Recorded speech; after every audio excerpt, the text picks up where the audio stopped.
Hello, everybody. I would like to welcome you to today's LAND webinar. LAND, or Leaders Engaged in New Democracies, is actually an initiative that aims to share information about how to make democracies work. Having that in mind, my name is Darko Brkan. I'm an activist from Bosnia and Herzegovina, mostly engaged in government accountability, civic participation, and the use of technologies, being a computer science engineer as a formal training. And I'm speaking with two young leaders tonight. First of all, we have Ommezine Khélifa. I hope I'm pronouncing your names right. She's a leader with the Etako political party in Tunisia. Ommezine holds a degree in telecommunications and computer science, so she's like a fellow engineer, and she has worked for various financial institutions. She also worked as a senior advisor to the Minister of Tourism in 2012 and the Minister of Finance 2013 in Tunisia. And our second speaker tonight is Leonid Litra, who works with the Institute of World Policy in Ukraine and the Institute for Development of Social Initiatives in Moldova. For starters, I would like you to kind of tell us more about your work and what do you do, and what are the goals of your work currently. Ommezine, will you start, please? Yes, thank you, Darko. So as you said, exactly, I'm Ommezine Khélifa from Tunisia. I am also member of the political bureau of Etakatul party since last July. I've been elected for a mandate for 4 years. I'm a founder of the youth organization and also the women organization of my party. I run as a candidate for Tunis 2 district in the first 3 elections of my country in 2011.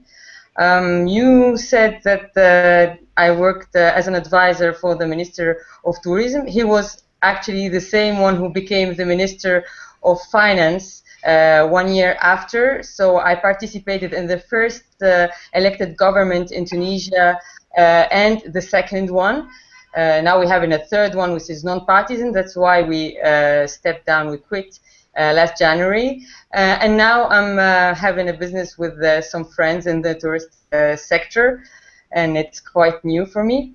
And I'm very happy to be here with you today, to talk about an issue which is very important to me as Ommezine, and also a member of a political party, but also as a Tunisian citizen, as we're building our democracy anew, and it cannot be done without youth participation, massive, whereas as electors or voters, I mean, or also as a political activists or leaders. Thank you, Ommezine. Leo, do you want to share a little bit about your work and goals? Yes, just a few words about me. Basically, my career is very similar to some extent to Ommezine, because from 2003 and 2007 I was leading the youth organization of a party in Moldova, Social Liberal Party. Then I went to study in France for the International Relations and European Studies, and then I specialized more in policy advice in Moldova, and I worked extensively, especially on the visa liberalization action plan, which has become a reality on April 28th this year. The Moldovans are traveling without visas to the EU, and now I'm located in Ukraine for already 1.5 years. And these days we are working mostly on trying to settle the conflict and to provide first-hand information for the different journalists and organizations worldwide about what's happening in Ukraine. Thank you both. Such inspiring work that you do, and basically I'm going to start off with a couple of questions in the start, and then we'll at the same time I'll ask all the people who are listening and watching to feel free to ask questions, and we'll basically try to get to those by the end of the webinar, which will approximately take anything between half an hour and 40 minutes. So I'll start with basic question, and I would like both of you to address the question, if possible. What, in your opinion, are actually the issues that interest youth from your own perspective, and then from the perspective of the society that you come from? I mean, anybody can take it first. I can start. Actually, what happens in Tunisia with our revolution is one of the first demands of youth was unemployment. I don't know if it's the same for you in Moldova, Leo, but here it's actually the main issue that youth are facing. They're highly educated, and actually 62% of the youth who have degrees in Tunisia are women, but they cannot find jobs because definitely there is a gap between what the job market is and what these degrees correspond to. And in the same time, there are not enough growth, especially since revolution, to create enough jobs for everybody. Actually, there are other subjects that interest youth, but they are more taboos. When you see actually our current system and how it deals, let's say, with youth problems. So, for example, we know that in Tunisia, 50% of the people who go to jail, from the youth who go to jail, go there because they smoke weed. And we don't talk about it because it's a very sensitive issue, and we have a very difficult law in Tunisia, because when a young person gets caught, he has no issue rather than spending 1 year in jail and having a fine of 1,000 dinar, which is it's 5 times the minimum wage here in Tunisia, and it completely destroys its future because he has a judiciary file, because he went to prison. So this is one of the taboo issues that concern youth, but we don't talk about. I don't know about you, Leo. What's happening in Moldova? Well, basically, Moldovan unemployment is also one of the key issues, despite some small improvement during last years. Last year, for example, Moldova had almost 9% GDP growth, which was quite good. This year this is not likely to happen due to Russian embargo on wine, especially. But one of the key, actually, what I saw, one of the key questions which youth addresses in Moldova is to what extent their personal success is is brought by the success of the country. And we see that many young people are doing much more than the country does for them. Basically, and they think many times, they say that Moldova is not a good place, for example, for development, because they don't have the opportunities which other people have in the West. However, the authorities are trying to fuel, let's say, this opinion and to create more opportunities, but I think it's still a very problematic issue. Second issue, which I would like to mention also, is education. Indeed, as Ommezine, as you told, there are a lot of people who have higher education in Moldova, but not many of them find the jobs which they need or they like to have. And in this regard, the Erasmus Plus, which was launched this year with the EU, so that the students from the Eastern Partnership countries would be able to join the Erasmus program with the EU, is quite inspiring for young people, because they have the opportunity to raise their qualification and to get back to Moldova with fresh knowledge about different issues. And that was the case actually of the new government, which is in place from 2009, when a lot of young people who used to live abroad got back to Moldova for helping the country, let's say, to get most of the reforms Moldova is implemented right now.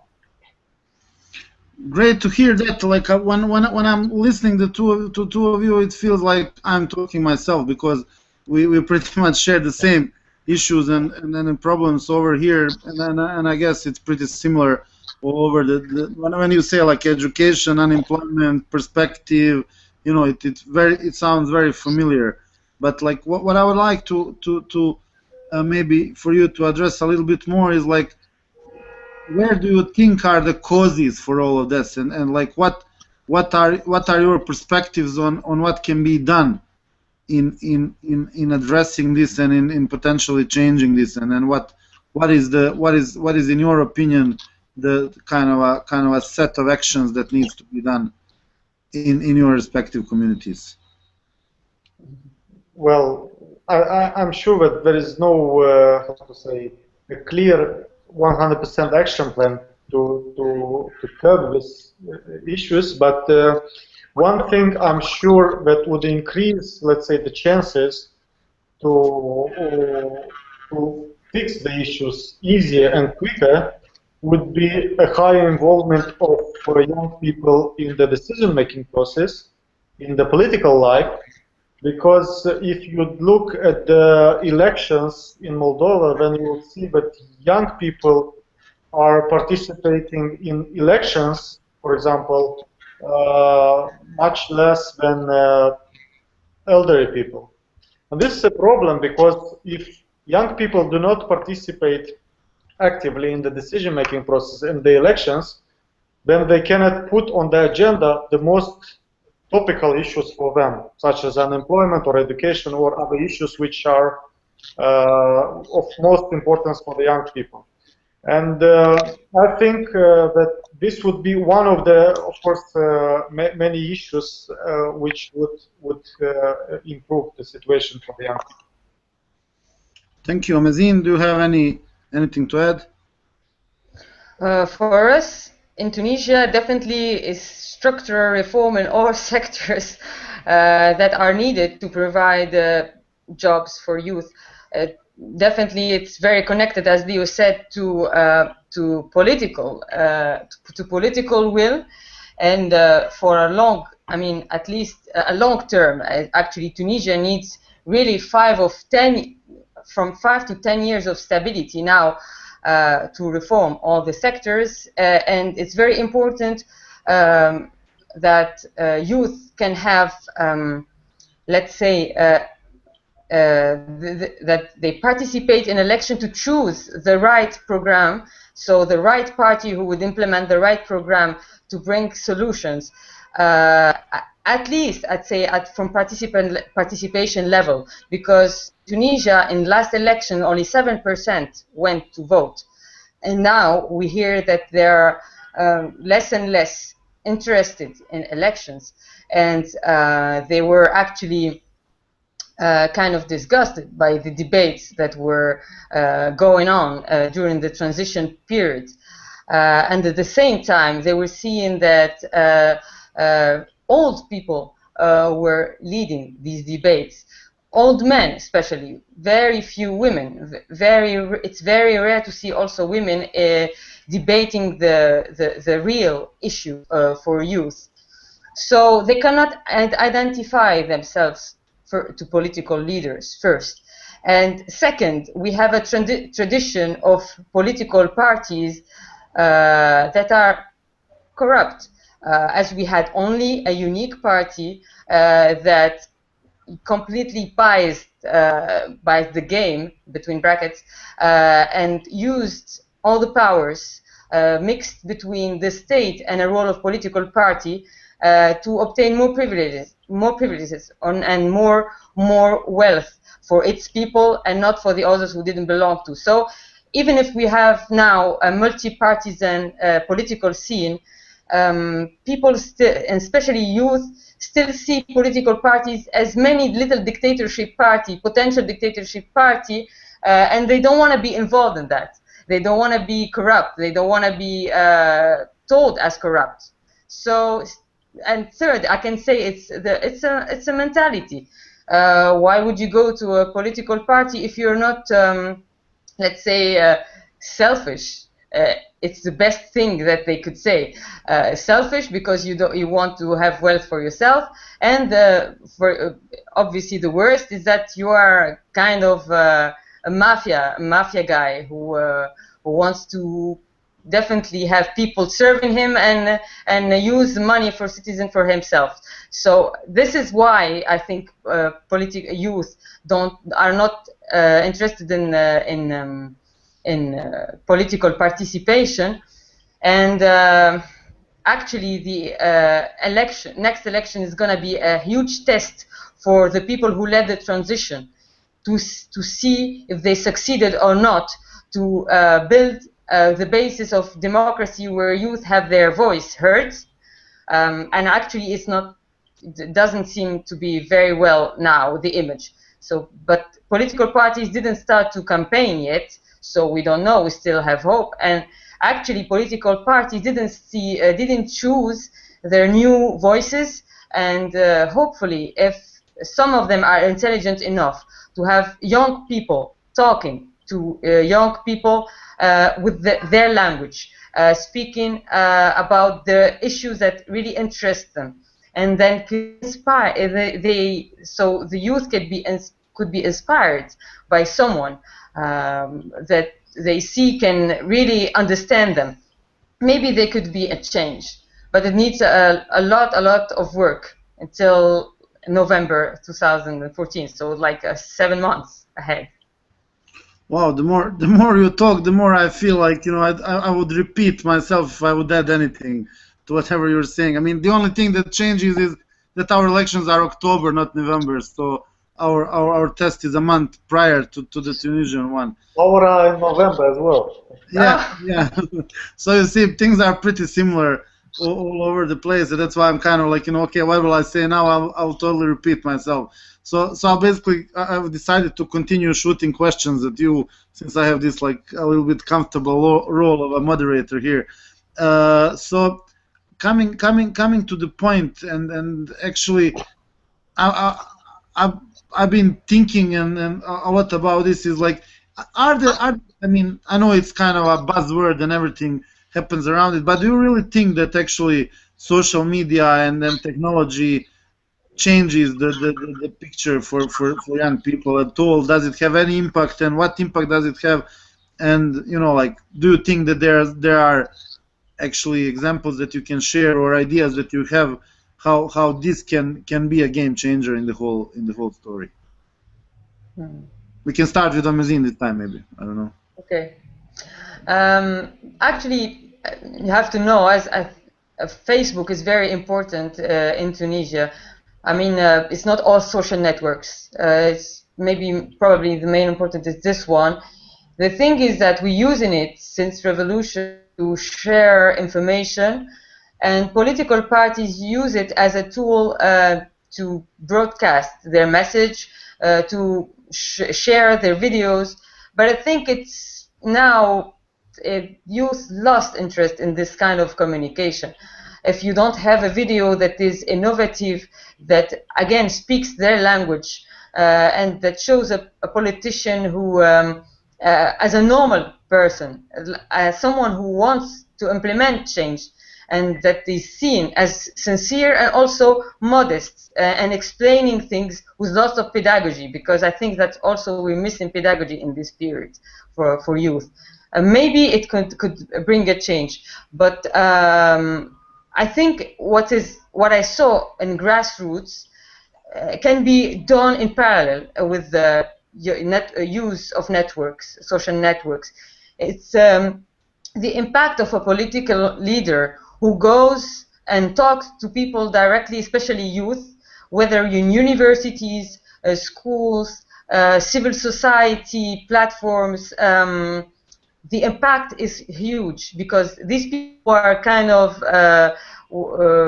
let's say, maybe leader of opinion leader in their families or in their friends or in their civil society group. They can have the opportunity to ask the questions that are not on TV, but on, let's say, debated in the society, because you have this gap also between what is debated on TV and what people are talking about. And they ask, and they sometimes they're even more efficient than journalists that tackling the real issues, and they have actually this political who is obliged to answer or not, or they see that he's incapable of answering, so they have a real feedback. But again, this is very complicated to do everywhere, especially in this short time frame.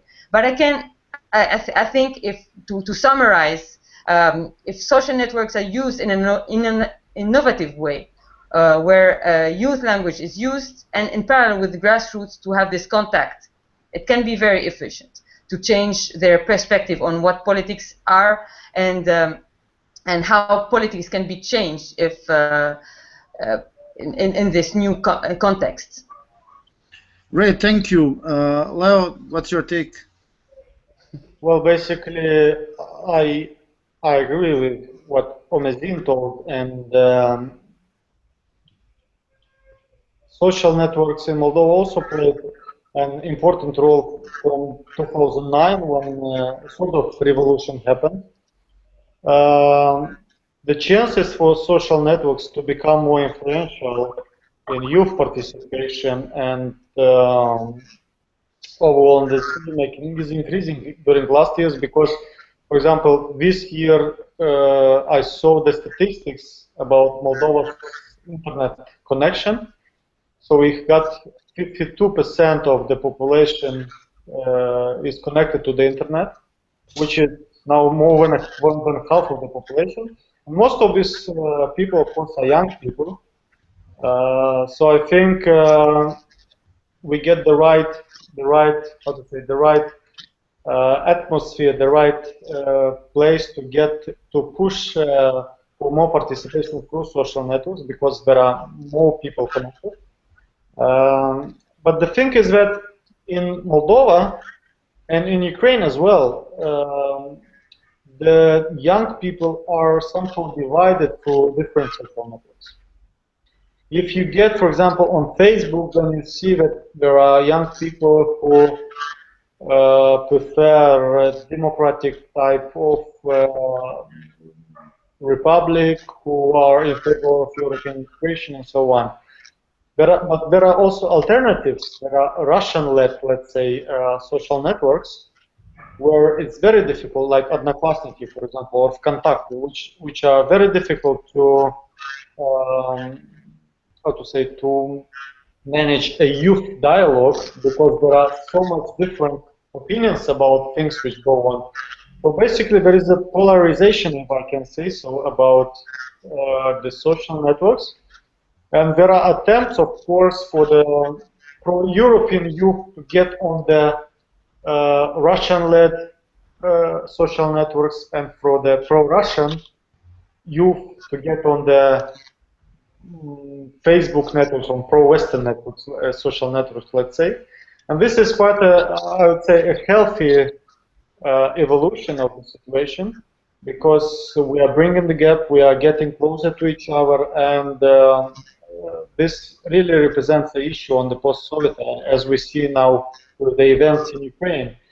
So basically, I think that in the future, or in next elections, for example, social networks will play a much bigger role in engaging youth in participating than at the previous elections, because so many people are accessing now information also through social networks.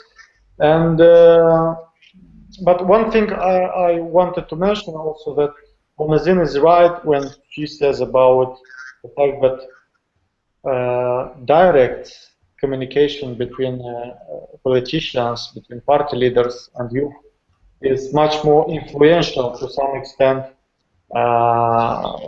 It's influencing their minds and choice and so on than the social networks. So that is why social networks and youth engagement should be very innovative in order to be able to get the interest, because On social networks, let's speak frankly, we see a lot of things, and we choose only something.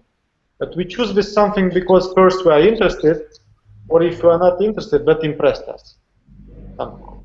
So that's why I think social network is not attractive by default, but it has to be somehow a sort of, you know, to seduce, let's say, the young people to be more invested. Cool, thank you. Very insightful thoughts, and I pretty much tend to agree with everything that you said, as I did in the previous questions. Also, I personally think that actually, you know, I consider technology or social networks to be just another tool in whatever we do, because, like, you know, as you've heard, our organization dates from like 15 years ago, so we've known the world before social networks in youth activism, and, you know, like, I basically, but the things that the rules haven't changed, you know, like when you want to promote something, when you want to distribute a flyer or send a message, you go to the most frequent square in the city. It's the same with internet, you know, you don't keep it on your website, you go to where the people are. And actually, at this moment also in Bosnia, the most frequent square is the Facebook. I don't know what will be tomorrow or the day after, but the point is that I personally think, and I'll come to the question very soon, is that actually people are very much more connected as human beings rather than they were before. Like, you know, they are much more online. They're even like sharing their time, I think, now between what you mentioned as grassroots or, like, you know, real life and the online life. And I think that's why we have to accept online world and then look for tools within it. And my point, and where I wanna ask you, I mean, my personal opinion, and I'll share it in advance, is that it is true, and I'm gonna ask you, do you think that the connected person or an internet person, whatever that means, is more political or less political than the one that's not connected, which basically means that do you think that using internet and using technology and the sole fact that technology is a part of our lives is making things more political and engaged, or not? And if you see any obstacles or any minuses, please also do share. Well, I think that the connected person, first of all, is more aware of the choice that he or she has. And I think this is one of the, how to say, the bright difference between a connected person and a not connected person. Because we've got people who are connected, and we've got people who are not connected, but they have the same choice in terms, for example, of political preferences. But what we've got, but the difference between them is, of course, the level of awareness about their choice. Because a connected person is much more likely to explain better why this is his or her choice, and to explain what are the advantages of the choice. While a non-connected person is more likely to be, let's say, a victim of a sort of propaganda, or sort of a victim of the message which was able to reach this person. So basically, I think this is one of the biggest difference between these two. Okay, cool. Ommezine, yeah. Actually, I'm thinking, actually, what is the difference when you're connected and when you're not? The thing is that when you're connected to a social network, actually you're connected to issues that interest the more people. Let's say because they share what they like or what they dislike, and they discuss only about the subject they picked. So you're definitely more linked to the issues that are debated, let's say, at least on whether social networks or online press, or also videos that are shared on YouTube from personal, let's say, personal websites, or national TV media, etc. But when you're not connected, you don't know really what the social network is talking about, and you might be more connected on what is the traditional newspapers says and what your neighbors, your colleagues at work are talking about. So you have a different kind of connection, but maybe it's less. You don't know. We don't know how pertinent it is. I don't know if it's an English word actually, pertinent, but it's a different. It's a different.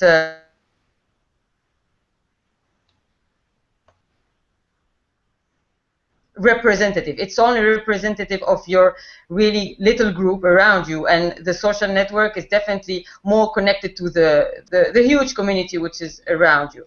And it doesn't mean that you're not politically aware, or if you more politically aware if you're on networks, social networks, because you can be very, let's say, politically active on grassroots and not have any website, but you can get elected because you're running for local elections, for example, and where you don't need to be famous on Facebook, but just do major changes in your local community. So I don't think these two things, connectivity on social networks and how politically active, you can have a direct link on it. It only means that if you now know how to balance how the use of both grassroots and network, you can touch different audiences and different public, and as a political leader or political activist, you can have promote your message more broadly than if you use only one, and both are needed definitely. Great, actually great answers, and I don't have anything to add myself. Actually, I'll go to the there's a couple of questions that we got from the audience before closing, and we need to close in a couple of minutes, but like before we go into closing, I'll just ask these questions. I'll try to put them together basically. One of the questions was how manipulated do you think are the people who engage in politics, you young people who engage in politics, by their seniors? And actually it's kind of connected to this next question, which is talking about are there any things that actually political parties do in order to make the young people more engaged, and how are actually how effective they are, and do they at least understand what politics is, in order to make the people at least understand what politics is. So, like, basically the question is like, what do they do to engage people, and once the young people are engaged, are they often manipulated? What's your take on this? If I can start, actually manipulation is maybe the most dangerous thing that it can happen in political parties, and it definitely happens, because youth usually when I can say that maybe there are two main reasons for them to engage, at least what I see here. First, they have ideals that they would like to see happen and become concrete, and they see a political party that match their values, and they see that it can be a good tool to realize their dream and their ideals.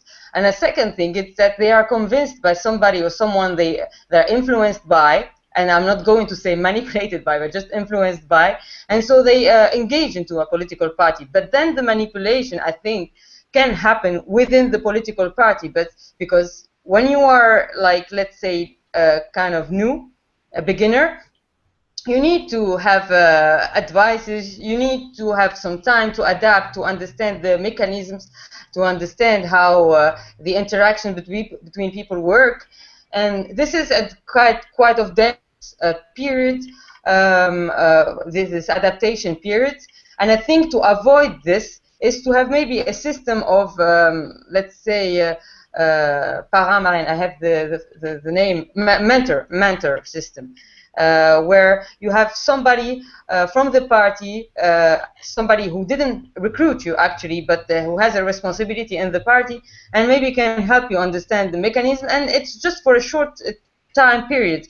But to move to the second question about how to get votes, as I understood well, the votes of youth, and how to get them involved, and then also how to get the votes. To get them involved in a political party. I think I had part of the answer when I said that political parties need to change the leadership and to have youth that are talking and giving the message. And these youth have to have national, let's say, importance, national influence, to be on national TV and national radio, unless they will be seen as like second-hand or let's say less important than the actual political leaders.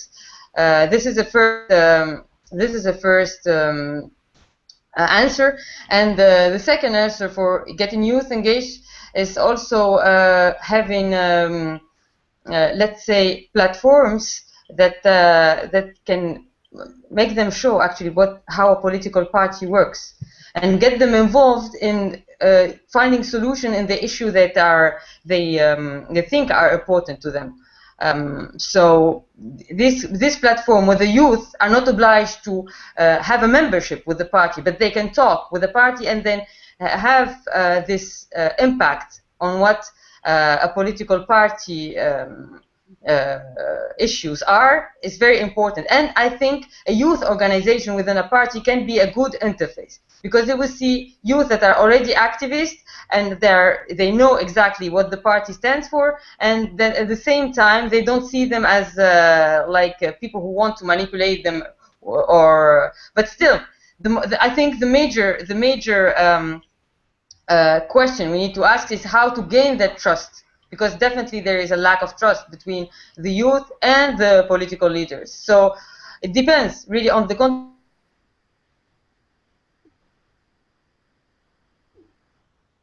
youth organization and seeing youth as speaking in national importance media.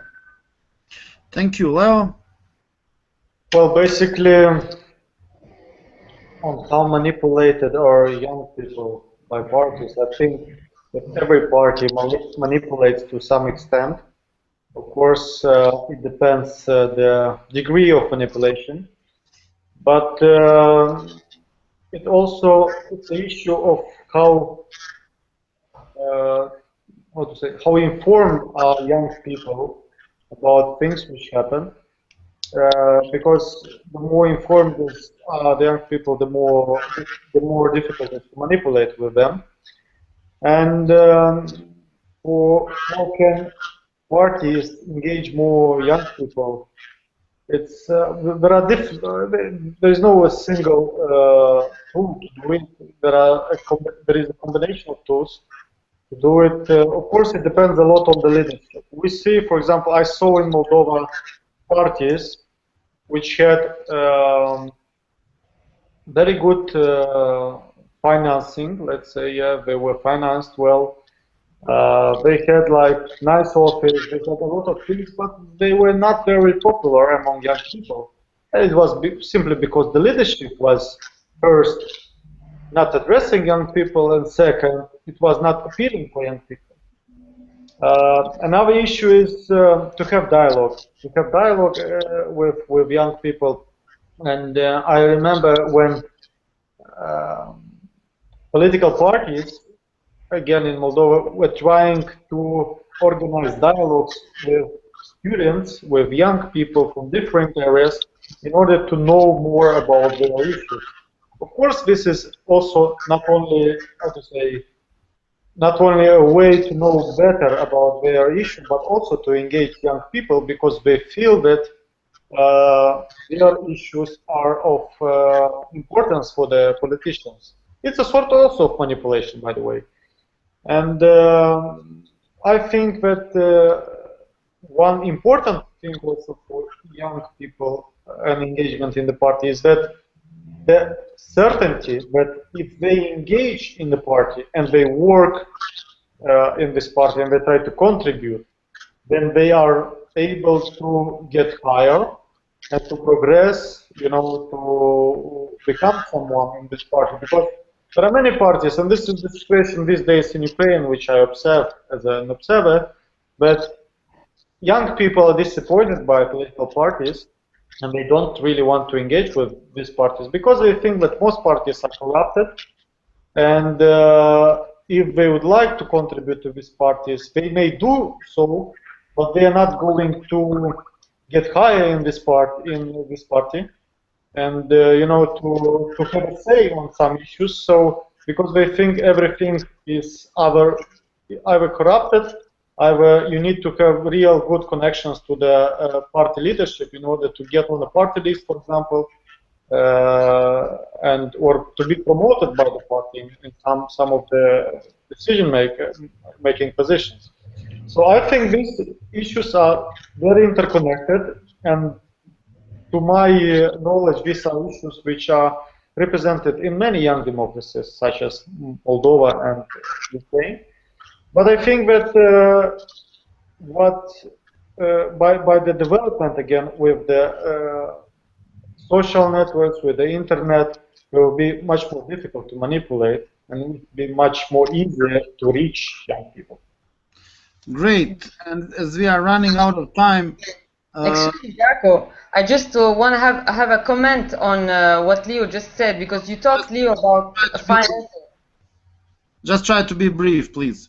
Yes, I will. Actually, you talked about financing. I had an idea about this. I think youth need to see maybe civil society, neutral one, at least perceived as neutral one, that build this platform between political parties and normal, let's say, youth citizens. So maybe these kind of initiatives by civil society should be encouraged more, because as neutral third party, they're not going to be seen like trying to recruit, and the debates can be open between youth and political parties. Exactly. And I would like to wrap up and, like, you know, just to give you half a minute each to maybe respond and to wrap up with that. We have another question, and I'll just attach my question to it. And the question is, like, what kind of support would you like to receive from organizations promoting young democracies? And I would like to add to that is actually, what are the future steps for the two of you in person, and what's your personal goals in the next period? And then what would you actually need to get support for? And please be brief, half a minute each. Thank you. I know it's hard, but please try. Ommezine, you want to start? Okay, I will just say that what I just said. Actually, the support, I think, is more needed for civil society NGOs, which build platforms for youth and political parties, and also empowers youth capacity. Biggest support. Also, maybe international support can be also by bringing international platforms between youth that are political activists and leaders among countries. The next steps for me, I think I'm going to be very, very involved in the campaign. I don't think I'm going to run. I want to be in how do you say that? In the management of the campaign. Headquarters. Working. Okay. Back office. Cool. Leo? Yes, very short indeed. I would say that we need, first of all, inspiration and empowerment. What I mean by inspiration is that we need to show to the people to the young people who don't believe that they can make it or they can change something. We need to show examples of such people who did it before. And I've met personally, I've had the opportunity to meet some of these people, you know, who came to Moldova, where I was in some other countries, and told their story how they did it, you know, because breaking some rules, even of corruption, party corruption, or of something else, of some decision making, is not an easy step. But once you've done it, you can show it to other people, and people can learn. They need this inspiration because they think at some point that they cannot do it, but if they will be shown how this can be done, then of course they will appreciate it. And empowerment, when I say empowerment, is that what I'm going to do next. We are preparing here at the Institute of Policy in Kyiv a program for internship for young people, so we can transfer the experience what we've got here and we would try to support them to do the same in their regions, because things should not happen only in the capital. Capital is important, but this should be a nationwide movement in order to change the country for real.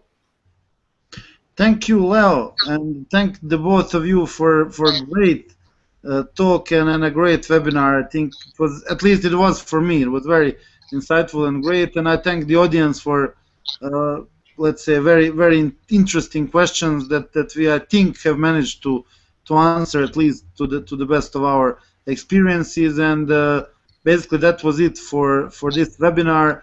I hope that you got enough about youth issues, about how they are tackled around the world, and what are the best approaches to this.